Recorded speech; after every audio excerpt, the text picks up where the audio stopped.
Amém. Ezequiel, capítulo 1, diz a visão dos 4 querubins. Aconteceu no 30º ano, no 5º dia do 4º mês, que estando eu no meio dos exilados, junto ao rio Quebar, se abriram os céus e eu tive visões de Deus.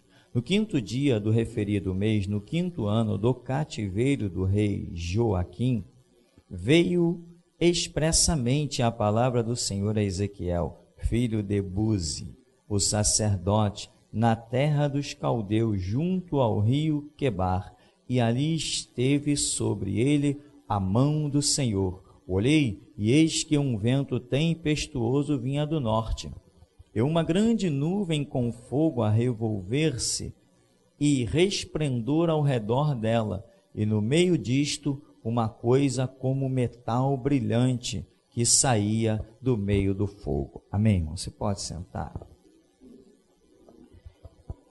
Irmão, você sabe, você já acompanhou o seminário e nós temos alguns pontos de vista e explicações sobre esta passagem dos 4 seres viventes na visão de Ezequiel, que representam, sem dúvida alguma, os 4 evangelhos, que na verdade não são 4, mas um evangelho. Isso está descrito aqui, já estava profetizado aqui. Tem outras coisas que profetizam a vinda do evangelho no meio da humanidade. Mas quando o evangelho foi manifesto, apesar de os judeus terem os pergaminhos que apontavam para essa revelação, essa novidade, os judeus não aceitaram ao evangelho de Jesus Cristo e se preocuparam em matar o autor daquela novidade, né? Porque eles diziam, temos por pai Abraão, somos discípulos de Moisés, e não conseguiram entender que Deus não é estático. Deus muda. Deus não muda nos seus princípios, Deus não muda no seu caráter, mas Deus muda os tempos e as estações, assim como a terra tem 4 estações, primavera, inverno, verão, outono, não necessariamente nessa ordem, que eu não entendo nada de tempo, mas assim como Deus determinou essas mudanças sobre a terra, e nós temos que suportar um dia o frio, outro o calor, diga-se de passagem, né? Está dando aí 50 graus, eu ando meio molenga, quase desmaiando, eu não suporto calor. Eu odeio o calor, odeio entre aspas, não é odeio no sentido de ódio, odeio, ele me causa muito mal, me faz mal o calor, eu prefiro o frio, eu me sinto mais ativo no frio, o calor acaba comigo, ele me arranca a minha energia, parece que eu fico lutando com a temperatura, mas eu tenho que suportar. É algo determinado por Deus, é uma dispensação chamada estação. Vem a primavera, tem as suas mudanças, vem o outono, é o sol de dia, é o frio de noite, e nós temos que suportar essas mudanças chamadas estações. No reino, na parte espiritual, também existem as estações espirituais, que nós aprendemos chamar na Bíblia de dispensação. Nada mais é do que estação. A dispensação é um período de tempo em que Deus determina tratar com a humanidade de uma determinada forma ou maneira. Tratou com a humanidade no tempo de Adão, chamada dispensação da inocência. Depois vem o livro dos Juízes, dispensação do governo humano. Foram dezenas de anos ali em que Deus tratou com a humanidade daquela maneira. Vem o tempo dos profetas, vem o tempo dos reis, vem tudo que é um monte de coisa chamada dispensação. Hoje estamos na dispensação da graça. Daqui a pouco virá a dispensação do reinado do anticristo, 7 anos de governo de Satanás sobre a terra, e depois teremos a estação ou a dispensação do milênio, que, como o nome diz, nós acreditamos que vai durar 1000 anos. Então, Deus tem as suas estações. Mas os judeus, apesar de terem esta revelação, não aceitaram a mudança de estação ou a nova dispensação, porque eles acharam que uma vez que Deus revelou a lei através de Moisés, que isso nunca mais mudaria. Dizer que Deus não possa mudar a sua maneira de agir é classificá-lo como um Deus de pau ou de pedra.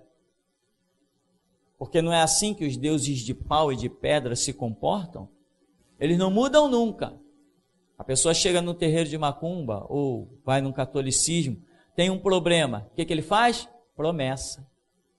É sempre a mesma história. Fazer uma promessa. Oferecer alguma coisa. É sempre a mesma coisa. Aquilo não muda.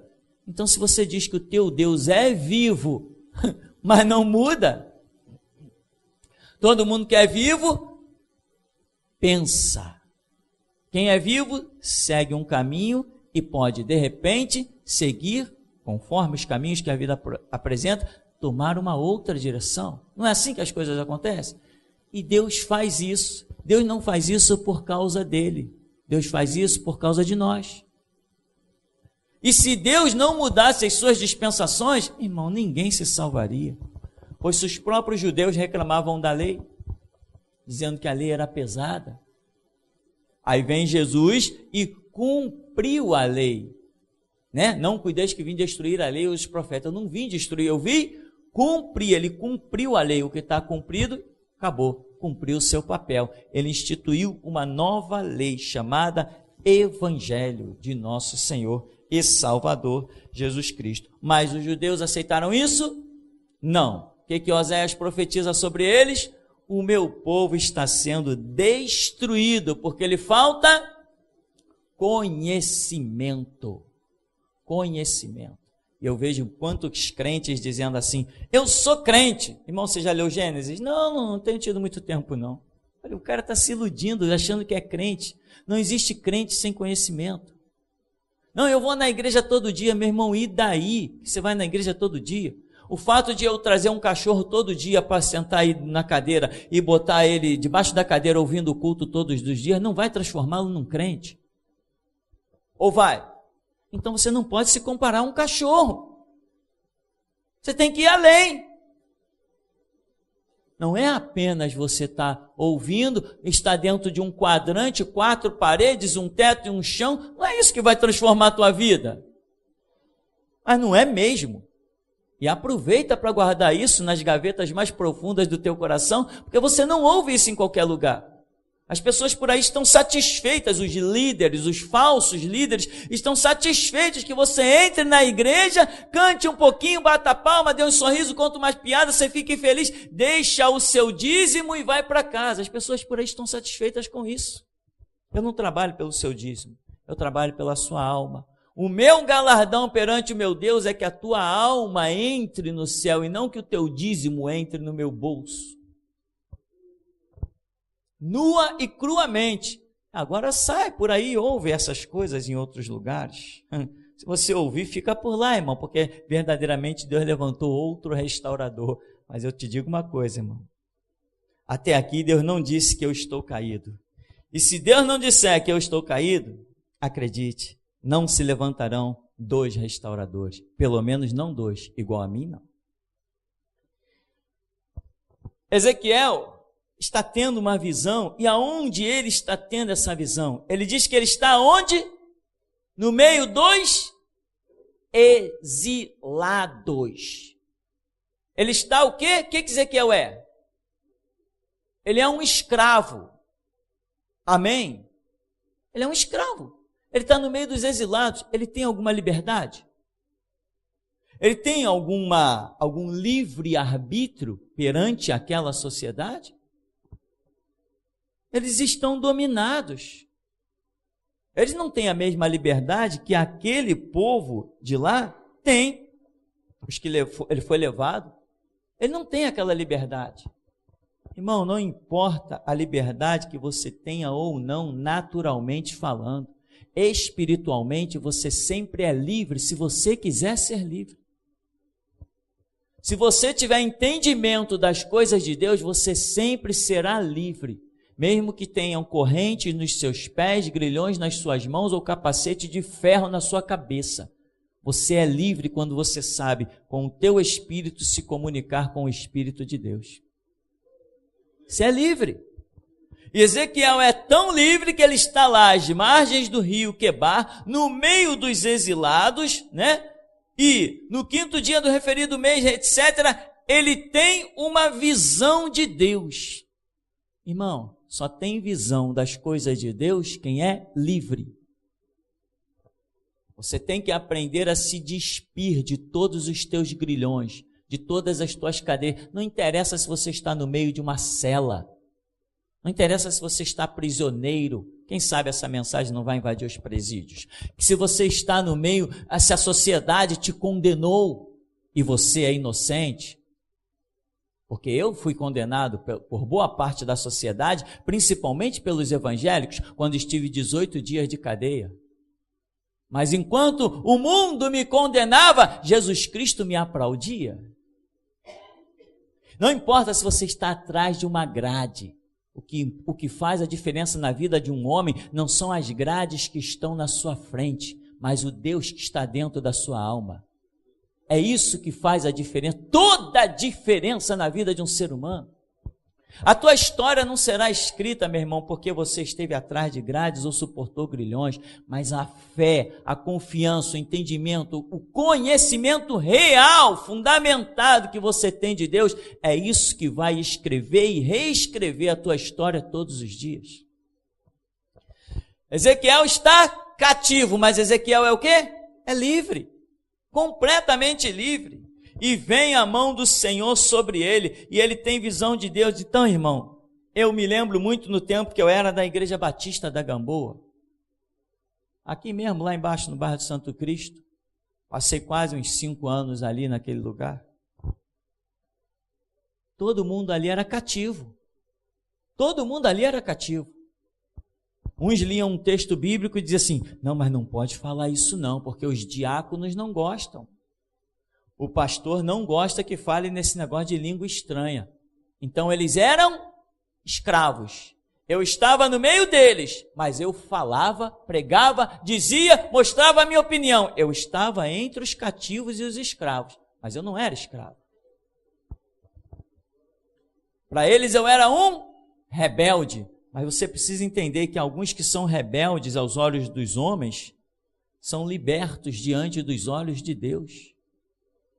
E às vezes abria certos textos na Escritura, como por exemplo, Atos capítulo 2, bastava numa reuniãozinha lá, abrir e ler esse texto, já ficava a gente torcendo o nariz.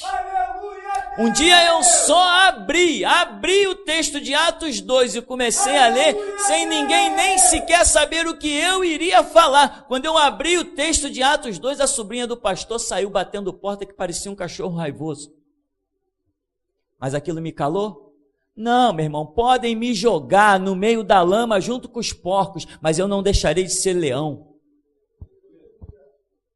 O ser alguma coisa não está no que os homens veem, está naquilo que Deus vê em você. Seja livre, meu irmão. Eleva os meus olhos para o quê? É para os montes. E o meu socorro vem de onde? Do Senhor Deus que fez os montes. Além de eu levar os olhos para um ponto muito alto, Deus ainda está acima daquilo que eu enxergo.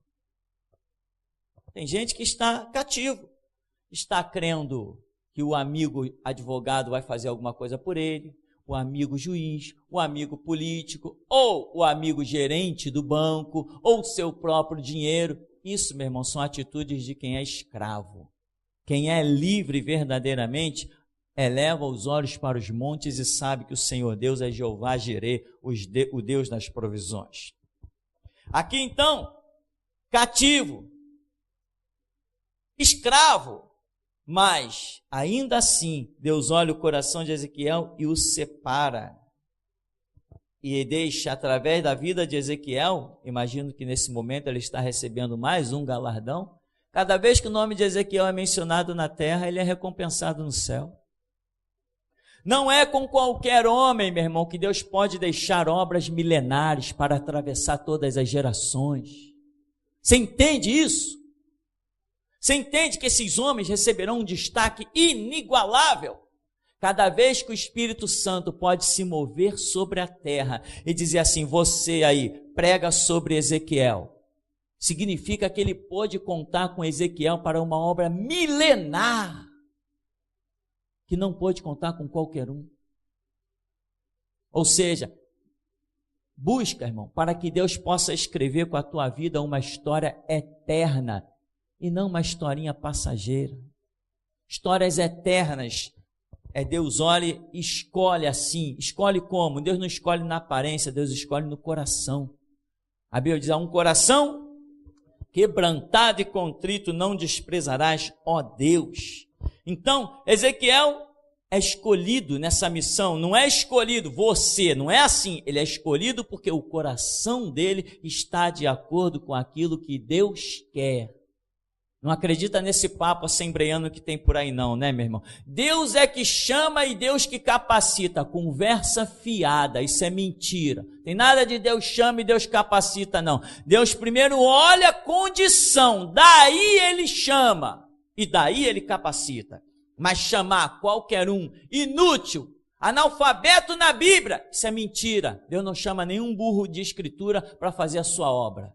Ele chama quem se interessa, quem vê o valor desse livro, quem vê que esse livro vale a pena se sacrificar horas de entendê-lo.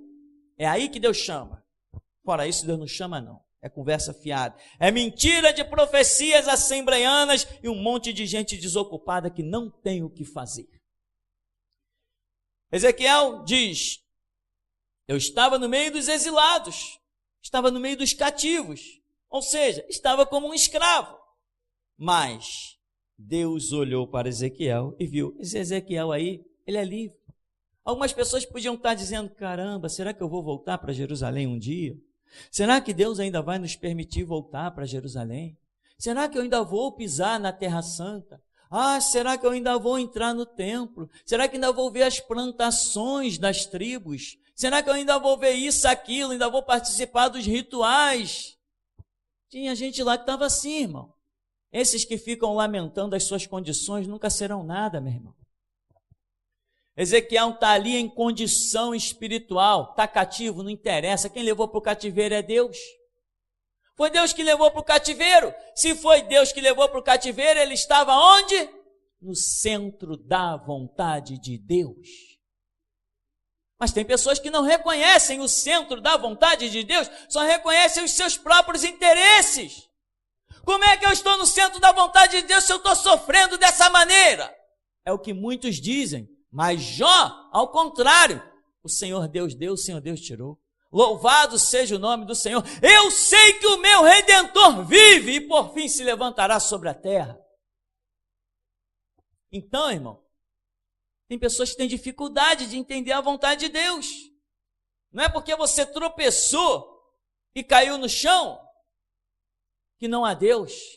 Ao contrário, de repente ele te livrou da guilhotina que vinha para arrancar a tua cabeça na hora que você caiu ao chão. Todas as coisas cooperam para o bem dos que amam a Deus. Tu ama a Deus? Está lamentando de quê? Eu nunca lamento nada que venha sobre mim. Sabe por quê? Porque eu sei que amo a Deus. Não me importo com nada. Se tiver que chorar, choro. Se tiver que sorrir, sorrio. Se tiver que comer, como. Se tiver que ficar com fome, fico. Mas todas as coisas cooperam para o bem dos que amam a Deus. E eu sei que amo. Ninguém me disse, você ama a Deus. Ninguém me disse isso. Eu sei que amo. Eu discerno no meu coração. Eu sei dos meus projetos, dos meus objetivos. E em nada tenho a minha vida por preciosa, senão que eu dê com alegria testemunho da graça que há em Cristo Jesus. Então, meu irmão, você está cativo? A tua situação é difícil? E daí? Você é capaz de saber que o teu socorro vem do Senhor Deus que fez os céus e a terra? Ele não deixará vacilar o teu pé, aquele que te guarda não tosquenejará. Eis que não tosquenejará nem dormitará. Fiel guarda de Israel. Aí diz assim, no verso 3, vê expressamente a palavra do Senhor Ezequiel, filho de Buzi, sacerdote, na terra dos caldeus, Babilônia, junto ao rio Quebal, e esteve sobre ele a mão do Senhor. Olhei, e eis um vento tempestuoso, né? Vinha da onde? Do norte. Do norte significa aquelas coisas que vêm trazidas por Deus, coisas que vêm no mover do Espírito Santo, coisas que são projetos, propósitos ou permissões de Deus. Vinha do norte uma grande nuvem com fogo a revolver-se, o resplendor ao redor dela, e ao meio disto, uma coisa como metal brilhante que saía do meio do fogo. Fogo é símbolo de quê?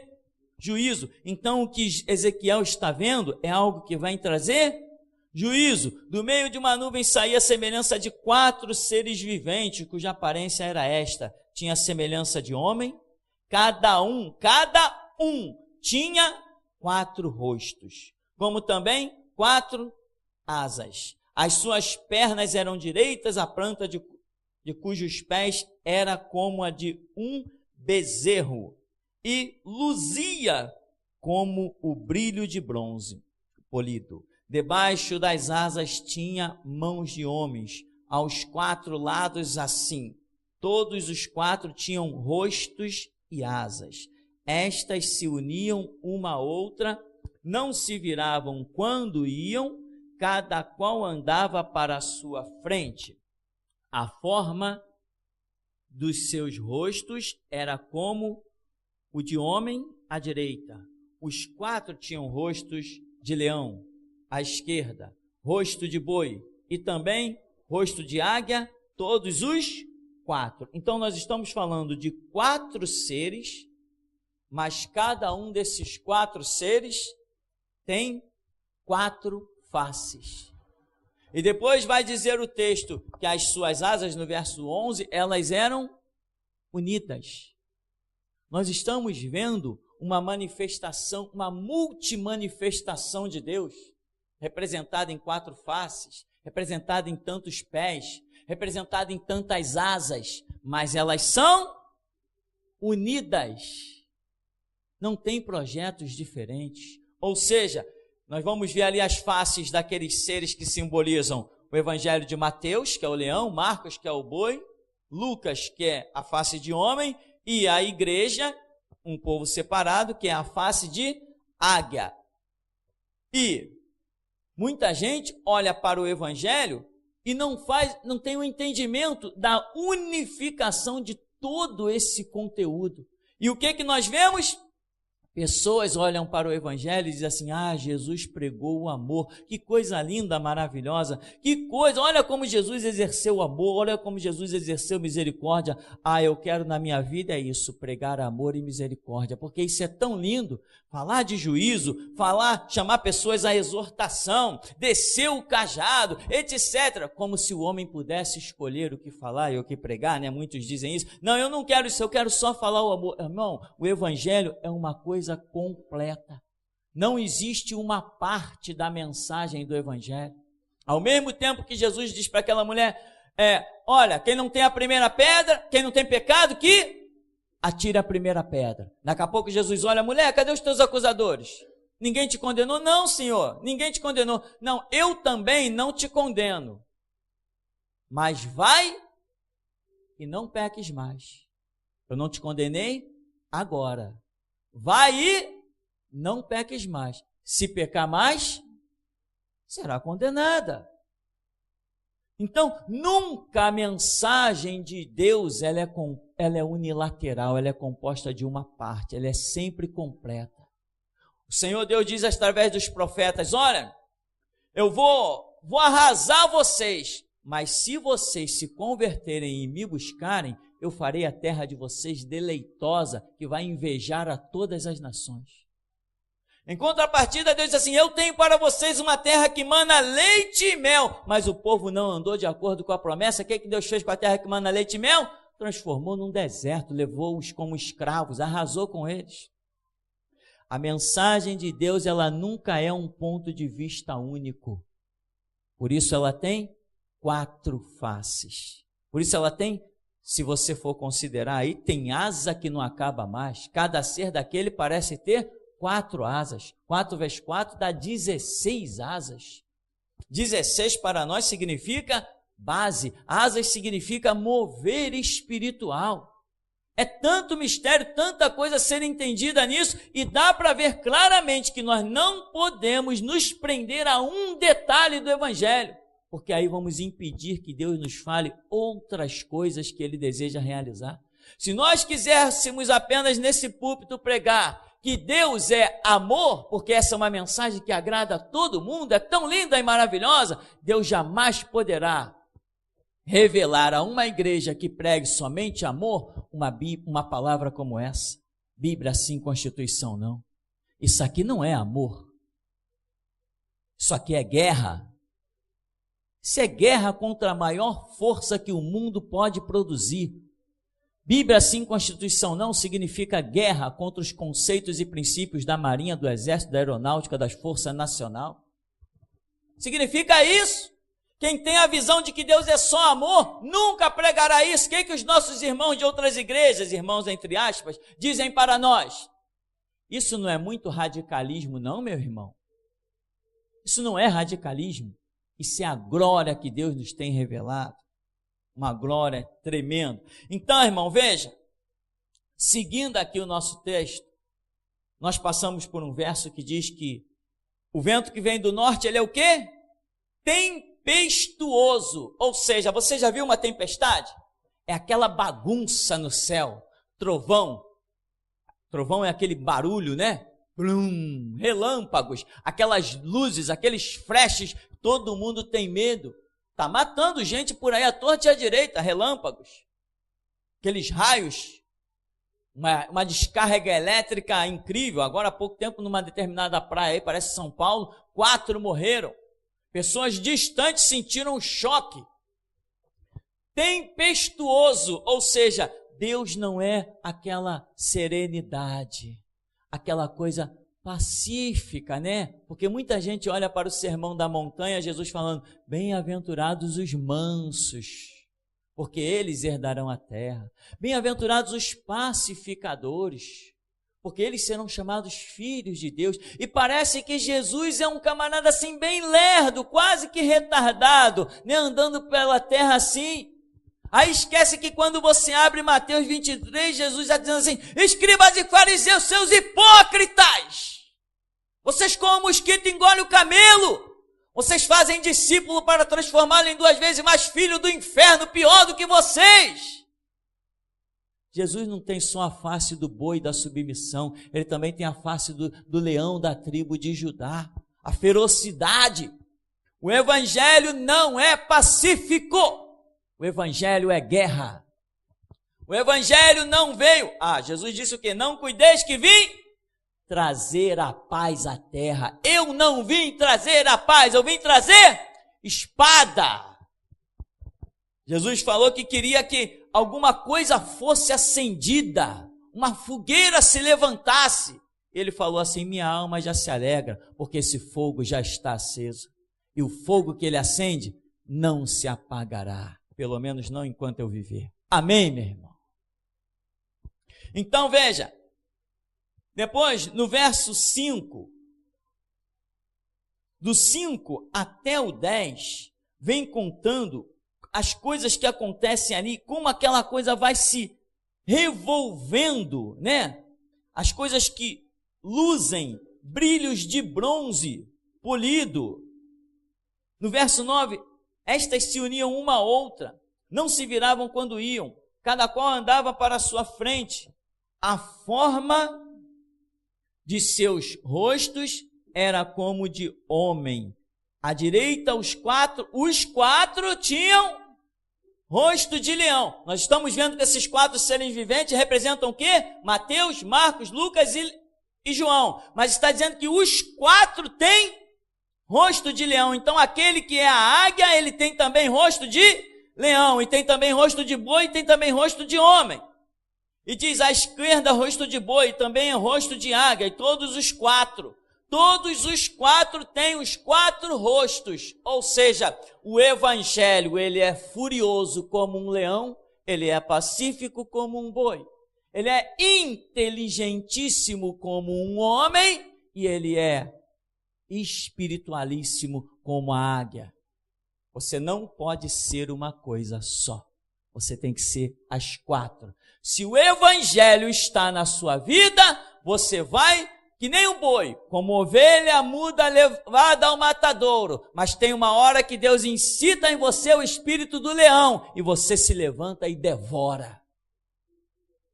E tem uma hora que você projeta, você maquina como um homem sábio, instruído no Espírito, aquele que tem a língua como a pena de um destro escritor, e com a sua língua você saca uma espada afiadíssima e derrota os teus adversários. E tem uma hora que você é como a águia, tão espiritual, que Deus te diz, ninguém te toca, porque a águia não tem nenhum predador no mundo natural. Tu és meu, tu estás junto de mim. É o ser que voa mais alto, é a águia. Quando ela vê a tempestade, todas as aves, quando vê a tempestade, foge para se abrigar nas rochas ou se abrigar nas árvores. A águia encara a tempestade e vai acima das nuvens e fica intocável. Então, meu irmão, isto é o evangelho. Esta é a visão que Ezequiel teve desta glória. Ou seja, um leão não é abatido facilmente.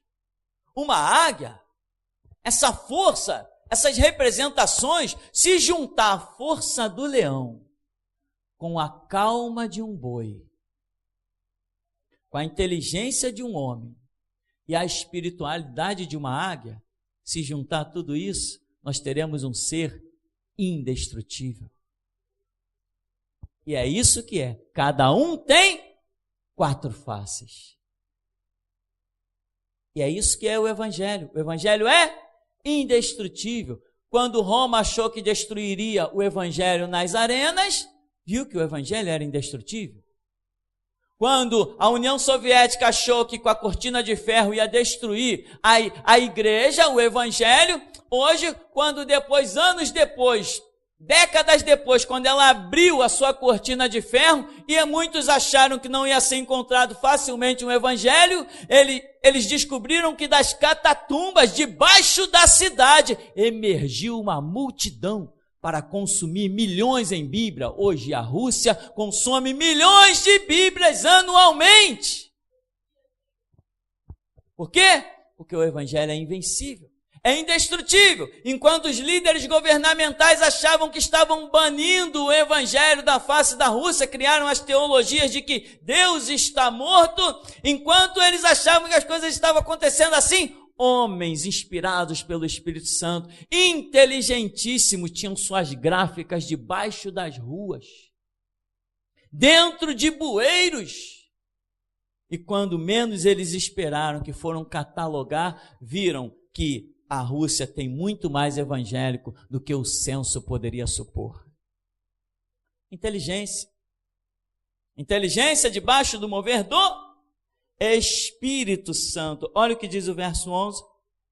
Assim eram seus rostos, suas asas se abriam em cima, cada ser tinha duas asas, o quê? Unidas, cada uma a do outro. Outras duas cobriam o corpo deles. Ou seja, eles tinham asas e uma tocava do outro, eles eram unidas. Apesar de estarmos falando de seres individuais, estamos falando de seres unidos. Irmão, isso é uma lição.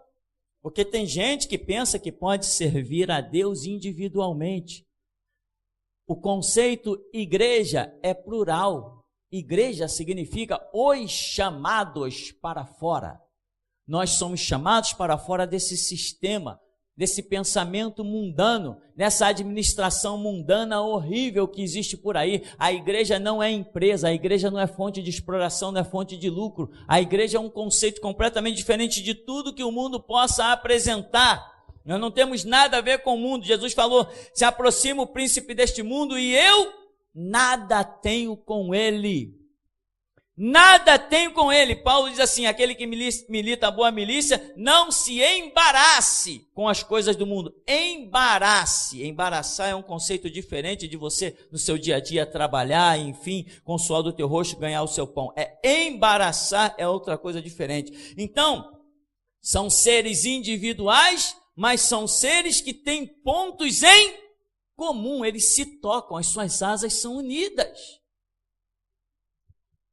E diz, verso 12, cada qual andava para a sua frente, para onde o Espírito havia de ir, iam, não se viravam quando iam. Irmão, esse mover do Evangelho que está sobre as nossas vidas é um mover que tem que ser conduzido pelo Espírito. Tem muita gente tocando a sua vida num processo individual terrível, que não vai a parte alguma. O conceito de igreja é coletivo e Jesus Cristo resolveu fundamentar a igreja em grupo. Ele não nos chamou apenas individualmente, mas também coletivamente. Nós precisamos unir forças, unir projetos, unir ideais, movidos pelo Espírito. Não adianta querer ser o absoluto, não adianta querer ser o soberano, não adianta, isso não faz parte do Evangelho. Evangelho é unificação, é eclésia, os chamados para fora. Não se faz um exército com um homem só. Amém? Quando se olha num exército, nunca se diz, ali tem um homem muito bem armado, eis um exército. Nenhum de nós é Rambo, meu irmão. Nenhum de nós é exterminador do futuro. Deixa essas coisas para o cinema. Vamos viver a realidade do que ensina o Evangelho. Aonde um estiver em meu nome, eu estou ali. Não, aonde 2 ou 3 estiverem reunidos no meu nome, eu estou no meio deles. Aprenda, abra o teu coração, desperta, saia das profundezas das covas. Viva a realidade do Evangelho. Se unifique, se misture. Se misture, meu irmão. Na igreja não tem divisão de rico e de pobre. Na igreja não tem divisão de analfabeto ou quem fez 10 faculdades. Na igreja não tem essa divisão. Na igreja só se pode ser chamada de igreja se olhar e se ver servo, independente do que possua. Tem que ser servo. A igreja é composta de servos, não de ricos nem de pobres, mas de servos. Teve uma tal igreja de um tal pastor Mauro, uma tal de Nova Vida aí no Maracanã, não sei se ainda existe essa praga. E o homem pegou as pessoas, botou umas cadeiras especiais na frente da igreja. E as 10 pessoas que davam o dízimo mais alto eram convidadas todo domingo para sentar naquelas cadeiras especiais. Mas cada um tem o líder que merece. Porque os hipócritas, os safados, os falsos, aceitavam ser chamados e sentar naquelas cadeiras. Porque eles não eram igreja. Porque se fossem igreja, diriam, não, pastor, eu agradeço, mas eu sou igual ao meu irmão, que é pobre. Porque eu e ele temos o mesmo Espírito. Sem o mesmo Espírito, nenhum de nós verá a glória de Deus. Né, meu irmão? Agora, esses são conceitos, meu irmão, básicos dessa revelação gloriosa do Evangelho que foi vista por Ezequiel há milhares de anos atrás. Mas parece que isso ainda não foi nem descoberto. Muitas pessoas ainda não estão vivendo essa grandeza, essa glória. Dentro de todas as igrejas a gente vê isso. Irmãos que dia de chuva não davam carona, saía escondido. Antes do culto terminar, já saía. Porque não queria que um irmão com os pés da chuva, chovendo do lado de fora, entrasse dentro do carro dele. Ele tinha muito ciúme do carro, um carro de sei lá quantos milhares de reais. Entende, irmão? Quantas vezes dia de chuva pessoas saíam mais cedo, porque estavam acostumadas a dar carona para alguns, saía mais cedo só para não dar carona, porque era dia de chuva. Ia sujar o seu tapete. Oh, infeliz miserável. Tu não está vendo que esse carro que quem te deu foi o diabo? Porque se fosse Deus, você não estaria tão enciumado assim? Preocupado por causa de um tapete? Uma porcaria de um carro que vai molhar? um banco que vai molhar, no dia seguinte aquela porcaria está seca, meu. E a vida continua. O que nós vamos levar dessa terra não se chama nem ouro nem prata, mas sim glória e redenção. Aqui diz ainda, olha, no verso 12, cada qual andava para a sua frente, para onde o Espírito havia de ir, iam, não se viravam quando iam. Não se viravam quando iam. O aspecto dos seres viventes era como carvão em brasa, a semelhança de tochas. O fogo corria resplandecente por entre os seres. Deles saíam relâmpagos. Os seres viventes zigue-zagueavam à semelhança de relâmpagos. Não tem nada estático aqui. Tem um movimento incrível. Cola de um lado, cola do outro, zigue-zagueia para cá, e o fogo corre entre eles, uma coisa totalmente sobrenatural. Isto verdadeiramente é o Evangelho de Jesus Cristo. Porventura, não diz a Bíblia que nós somos como um tição tirado do meio do fogo? Não somos nós um tição tirado do meio do fogo? Temos que mergulhar nas águas do Evangelho para Deus poder nos tirar como um tição tirado do fogo e contar conosco para as suas grandes obras. E diz que não se viravam, significam que eles têm objetivos e não abrem mão desses objetivos. Eles têm uma missão e não abrem mão desta missão. Não estão andando e de repente dão uma olhadinha para o lado. Meu irmão, crente espiritual não dá olhadinha para o lado. Tem que ter a sua missão pré-definida no seu espírito, dada pelo Espírito Santo. Para onde o Espírito, aqui deveria esse Espírito estar com letra maiúscula, né? Para onde o Espírito havia de ir, iam e não se viravam quando iam. Sabe o que eu tenho a te dizer, meu irmão? Isso vai se repetir em outras passagens aqui. Muita gente está querendo fazer a obra só na sua inteligência, na face do homem. Outros na força, na face de boi. Ou na ferocidade, na face de leão. Ou eu sou espiritual, eu conheço a Bíblia, eu tenho a face da águia. Muitas pessoas estão querendo fazer a obra, meu irmão, no que pensam. O que mais está prevalecendo deles é uma suposta inteligência. Mas eu te digo, irmão, sem o mover do Espírito Santo, a tua inteligência não passa de uma loucura e insanidade. Sem o Espírito Santo, você é louco. Você é que nem como diz a Bíblia, disse o nécio no seu coração, não há Deus. Ainda que você crê em Deus, sem o mover do Espírito Santo, você é louco. Você está na beira da estupidez, está na beira do abismo, está perdido. E muita gente acha que pode fazer a obra de Deus porque é inteligente. Inteligente todos nós somos, todos nós nascemos com cérebro. Todos nós temos o nosso próprio DNA e ele é fruto daquilo que Deus criou desde Adão. Todos nós temos os nossos músculos, podemos nos exercitar e virar os Tarzãs da vida. Todos nós temos a mesma capacidade. Se eu entrar para uma academia durante 6 meses, quando eu chegar aqui, essas roupas não me servem. Todos nós somos iguais. O que faz diferença na nossa vida é se há Deus ou não. Isso é que faz diferença na nossa vida. Todos nós somos iguaizinhos. Sabe de onde nós viemos? De Adão. Depois do dilúvio, sabe de onde nós viemos? De Noé. E acabou a história. Somos iguais. A diferença é o quanto Deus estará na vida de cada um de nós. É isso que vai mostrar a diferença. Aqui, olha, diz assim, no verso 20, para onde o Espírito que iria ir, eles iam, pois o Espírito os impelia. E as rodas, se elevavam juntamente com eles para nelas, porque nelas havia o espírito dos seres viventes. Se você ler a partir do verso 15, que diz a visão das 4 rodas, o que acontece? Os seres viventes se movem numa região acima e tem rodas que se movem numa região colada na terra, abaixo. Os seres viventes com as 4 faces e o fogo e o zigue-zaguear, eles se movem na região celeste, mas as rodas se movem na terra. Essas rodas é a igreja do Deus vivo, eu e você.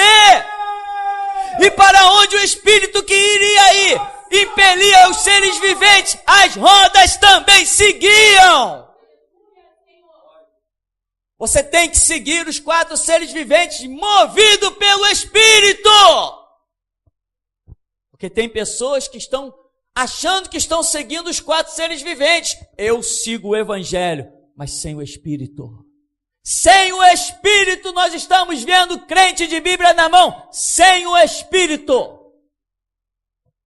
Eu estou visitando os hospitais, quem te mandou ir lá? Estou pregando nas praças, quem te deu ordem para ir para as praças?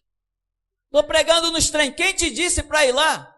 Não, mas eu tenho que ir por todo mundo pregar o Evangelho, tá bem. Só porque está escrito ir por todo mundo pregar o Evangelho a toda criatura, quer dizer que eu tenho que ir? Então estou perdido, eu nunca arredei o pé desse morro. Nunca fui pelo mundo todo. Que história é essa? Eu não uso o Evangelho, é o Evangelho que me usa, no mover do Espírito Santo. E tem gente por aí muito inteligente.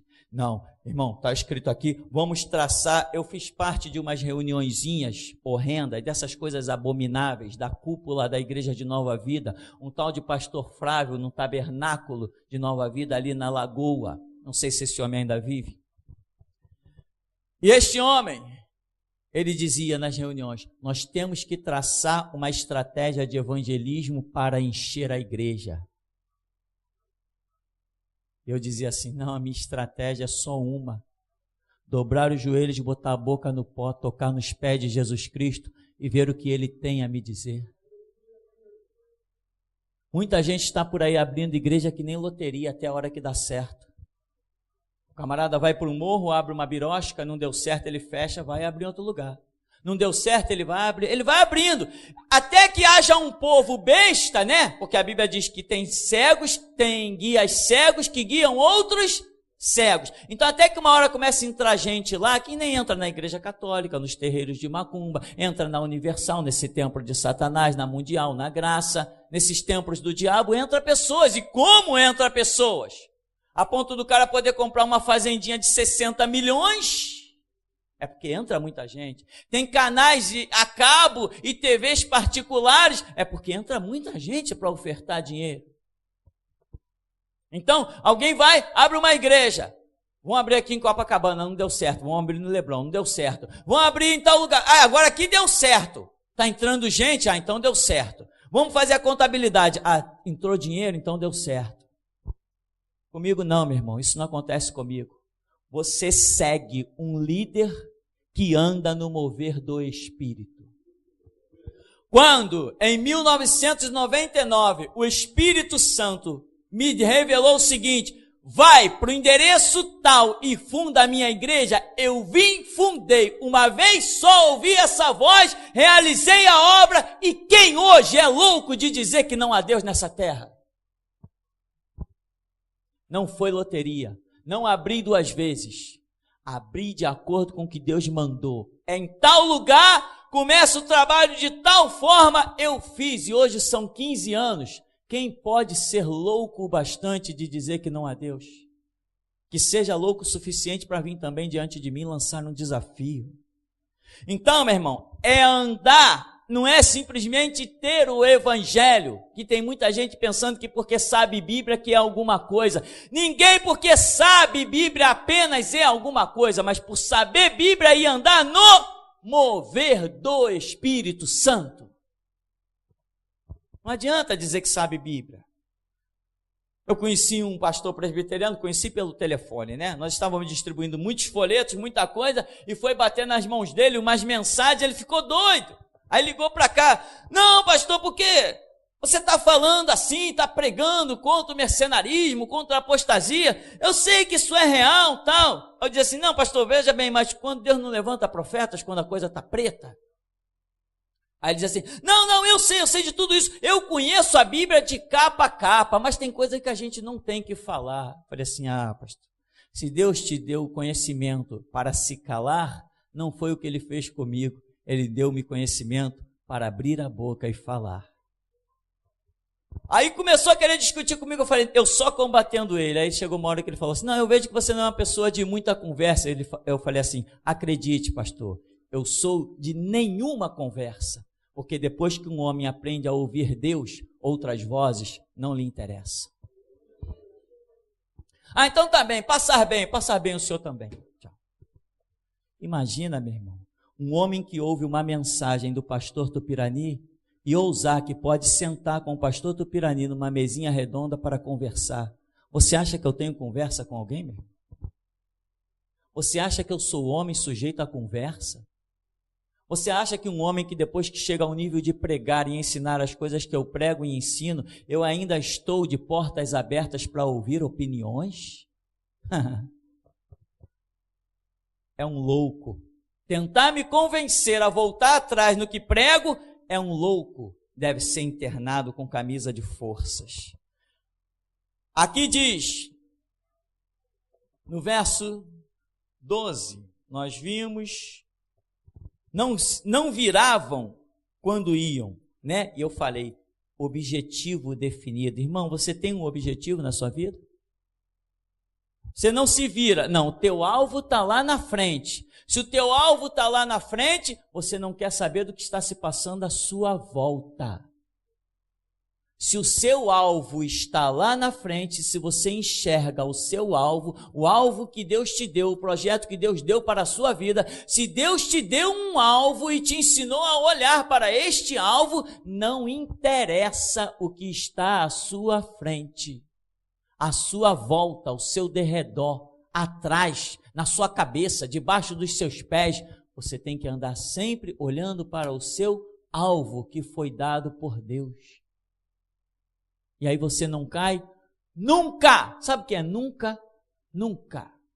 Você tem ideia, em quase 30 anos de evangelho, quantas pessoas eu vi cair, inclusive pastores? E eu estou rindo do pecado, estou zombando do diabo. A força que existe dentro de mim é uma força que nem eu sei discernir. Nem sei discernir para te contar. Eu sei que ela existe, ela é sobrenatural. Mas sabe por quê? Porque eu tenho um alvo, e o meu alvo é entregar toda a minha vida pelo Evangelho de Jesus Cristo. Eu só tenho esse alvo na vida, eu não tenho mais nenhum projeto na minha vida, a não ser viver e morrer por Jesus Cristo. Não tenho nenhum projeto a não ser desse. A nossa placa lá fora vai dizer templo pós-prisão, ensinando a morrer por Cristo. Se o papaizinho vir com o seu filho na mão e quando lê a placa em cima, ensinando a morrer por Cristo, não é isso que eu quero para o meu filho, não. Não, vamos voltar, esse não é nosso lugar. Mas o meu maior desejo, a minha maior alegria vai ser se um dia eu estiver no céu e receber a notícia, teu filho nesta hora está sendo crucificado pelo Evangelho de Jesus Cristo. Porque, meu irmão, fato é que todos morreremos, ou por alguma coisa ou por nada. Então morra pelo que vale a pena morrer. Porque ele morreu por todos, logo todos morreram, e ele morreu por todos para que os que vivem não vivam mais para si, mas sim por aquele que por eles morreu e ressuscitou. A um servo cabe ser igual ao seu Senhor. Se o meu Senhor deu a vida por mim, eu tenho que dar a minha vida por ele. Eu não tenho nenhum outro objetivo. Nada chama a minha atenção. Irmão, eu tenho um objetivo e nada chama a minha atenção. Eu não abro mão do meu objetivo. Nada me desvia do projeto de servir a Deus. Nada. Nada me desvia disso. Você sabe o que é nada? Não interessa, não sei quem vai morrer, vai lá correr para socorrer. Não vou nada. Se alguém vai morrer ou viver, tem que estar no meu caminho. Porque sair do meu caminho para socorrer alguém, eu não vou sair. Eu tenho um objetivo. Então, aqui diz, olha, não se viravam. Eles seguiam em frente e não se viravam quando iam. É assim que você tem que ir. Se você não tem um objetivo na tua vida, com relação ao Evangelho de Jesus Cristo, você vai se desviar. Você vai se desviar. Aqui diz então, no verso... Só para nós caminharmos já para o final, no verso 20, Às vezes a gente acha que vai pregar 5 minutos, prega 50. No verso 20 diz assim, olha, para onde o Espírito queria ir, iam, pois o Espírito os impelia, e as rodas se elevavam juntamente com eles, porque nelas havia o Espírito dos seres viventes.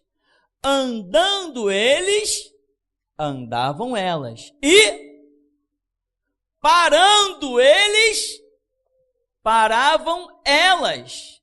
Elevando-se eles da terra, elevavam-se também as rodas juntamente com eles. Para mim isso aí já é símbolo do arrebatamento. Porque o Espírito dos seres viventes estava nas rodas. O Espírito dos seres viventes lá no céu estava na roda que estava na terra. E para mim essas rodas representam o mover da igreja. Agora, andando eles, andavam elas. Parando eles, paravam elas. O que quer dizer isso? Não adianta, meu irmão, se o Espírito está parado, não adianta você querer andar. Tu vai sozinho. Andando eles, você tem que andar, não pode parar, não pode ficar para trás. Tem que andar, tem que caminhar, tem que prosseguir, tem que prosperar, tem que estudar. É a face do homem, escrito para os gregos. O povo mais estudioso de toda a história da humanidade eram os gregos. A filosofia grega é estudada até hoje nos colégios, milhares de anos depois. Era considerado o povo mais inteligente da época. Infelizmente se perderam. Hoje não passa de um povo pornográfico. Mas a face de um homem revela inteligência. Inteligência está relacionada a estudo, pesquisa, investimento em si mesmo, na sua mente, entendimento, conhecimento. Então presta atenção. Parando eles, tudo para. Andando eles, nós temos que andar. Quando Deus traz um mover que é para se mexer, quem não se mexe, fica para trás. E quem fica para trás não consegue jamais acompanhar, correr para acompanhar os passos do Espírito Santo. Por isso, toma muito cuidado, meu irmão. Você tem que ser firme e constante. Sempre abundante na obra do Senhor. Não dê tempo. Já pensou se Jesus desse um tempo de você? A um servo cabe ser igual ao seu Senhor. Se Jesus não dá tempo de você, você pode dar um tempo de Jesus? Não pode, né? Então, parando eles, também paravam elas. Ou seja, se Deus dá um momento de estiagem, se Ele para, você tem que parar também. Não adianta você querer agir quando Deus não está agindo. Há tempo de plantar, tempo de colher, tempo de arrancar, tempo de semear, tempo de regar, há tempo de estiagem. Existem muitas estações na nossa vida. Um dia Jesus foi levado como ovelha muda ao matadouro, mas outro dia ele virá como leão da tribo de Judá. E muita gente que sacou espada contra Jesus agora vai fazer o quê? A Escritura diz que ele será visto até mesmo pelos aqueles que o traspassaram. Para encerrarmos então, meu irmão, a questão é essa. Parando eles, as rodas também paravam. Irmão, se Deus te deu uma parada, não adianta você tentar ir adiante. Você tem que discernir os tempos, as estações, você tem que discernir as coisas, o modo como as coisas estão sendo operadas. Às vezes aqui no ministério, eu digo assim, poxa, estamos parados, né? Não estão fazendo nada. Eu continuo orando. Se Deus não disser nada, nós não faremos nada. Agora, quando Ele diz faz, nós faremos. Eu espero ainda esse mês, nós vamos fazer um reboliço. Já preparei 5.000 mídias escritas, 5.000 folhetos, tamanho A4, com toda aquela situação que aconteceu no 5º juizado, etc, etc. Vai estar chegando a hora e nós vamos lançar isso em muitas repartições públicas. Vamos acender um fogaréu fora do comum. Enquanto Jesus não diz nada, eu não faço nada. Mas quando ele diz faz, ninguém me detém, nem exército, nem marinha, nem aeronáutica, nem milícia, nem traficante, porque eu não tenho medo de ninguém nem de nada.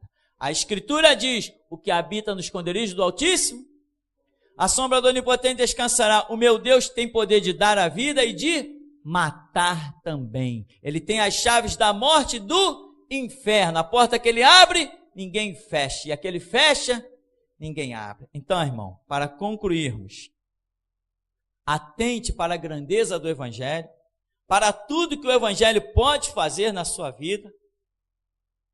Busque com a inteligência de um homem, com a submissão de um boi, com a valentia de um leão. Entenda que você tem que alcançar a espiritualidade da águia. Você tem que estar próximo, tem que estar envolvido nas regiões celestes para que você possa sobreviver acima das tempestades que certamente virão.